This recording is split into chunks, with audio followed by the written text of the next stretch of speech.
Hello everyone, welcome to my channel.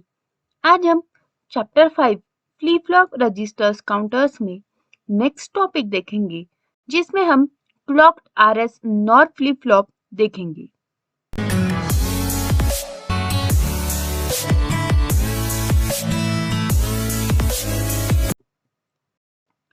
Clogged RS NOR flip flop, ये है इसकी circuit diagram और block diagram.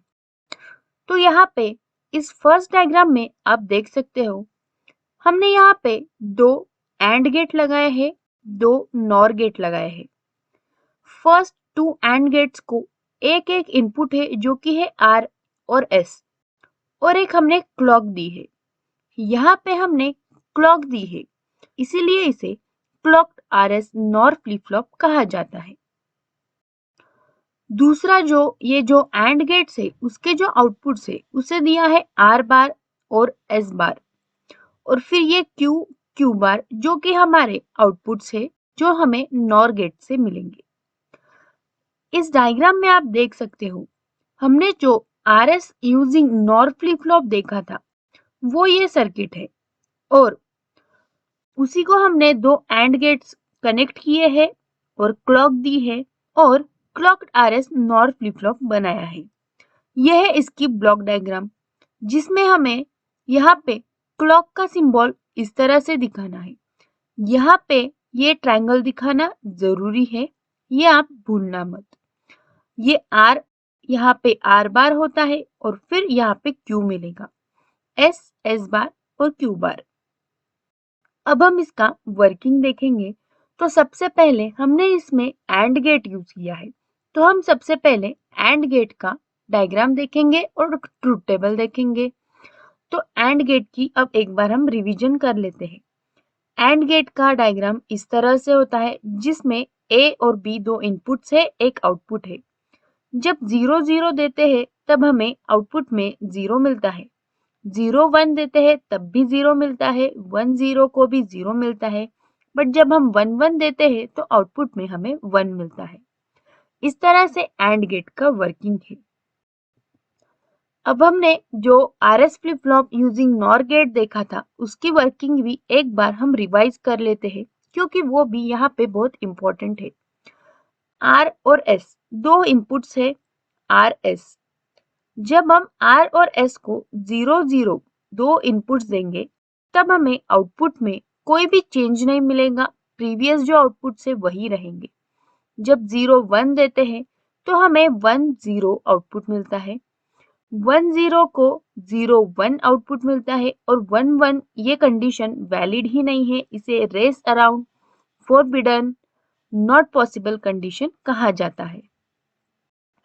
अब हम हमारे मेन सर्किट की ओर जाएंगे, जिसमें सबसे पहले हम फर्स्ट हाफ जो है, जो पहला पार्ट है दो एंड गेट्स का, वो देखेंगे।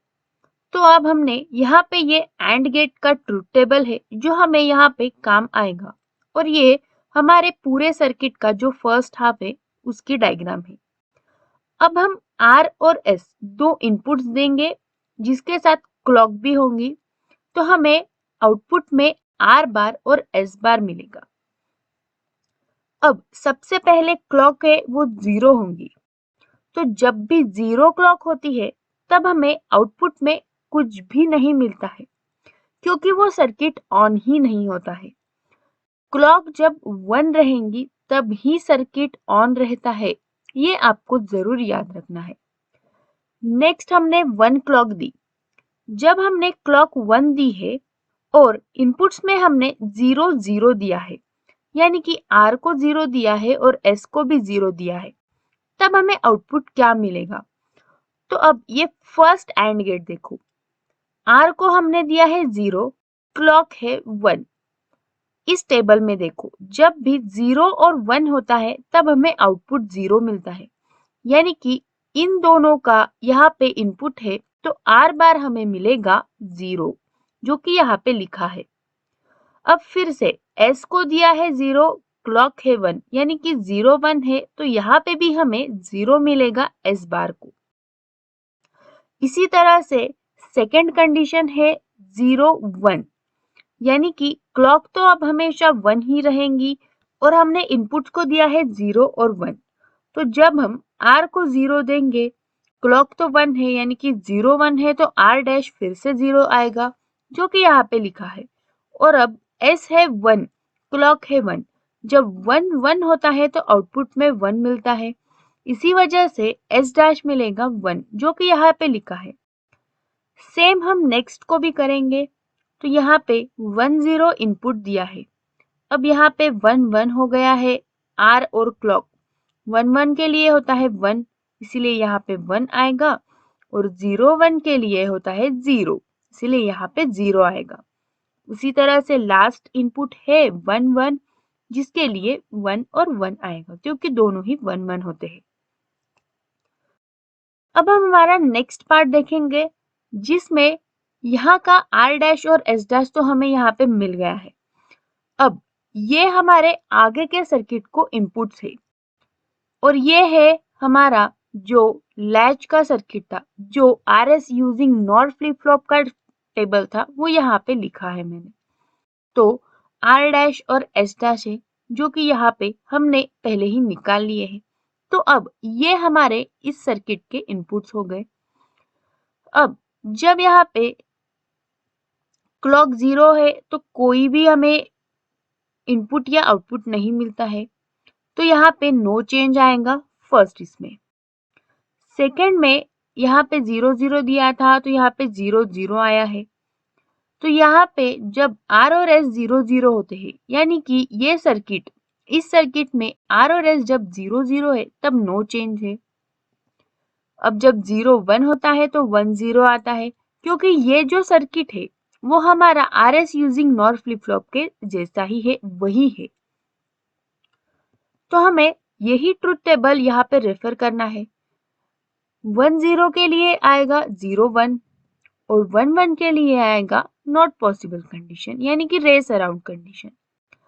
तो इस तरह से हमारा clock RS nor flip flop work करता है जो कि हमारा बेसिक नॉर फ्लिप फ्लॉप है, RS नॉर फ्लिप फ्लॉप, उसी का एक्सटेंडेड वर्जन है जिसमें हमने क्लॉक दिया है। तो आपको RS using nor flip flop जो है वो आना चाहिए।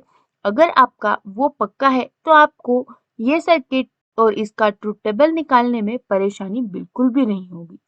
इस तरह से बहुत ही इजी वे में आप अपना ट्रुथ टेबल प्रिपेयर कर सकते हो।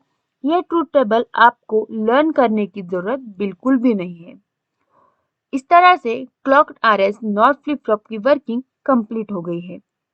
अगर आपको इसमें कुछ डाउट्स या क्वेरीज है तो आप कमेंट सेक्शन में जरूर पूछें। इस वीडियो को लाइक करें, शेयर करें और चैनल को सब्सक्राइब भी जरूर करें। Thank you.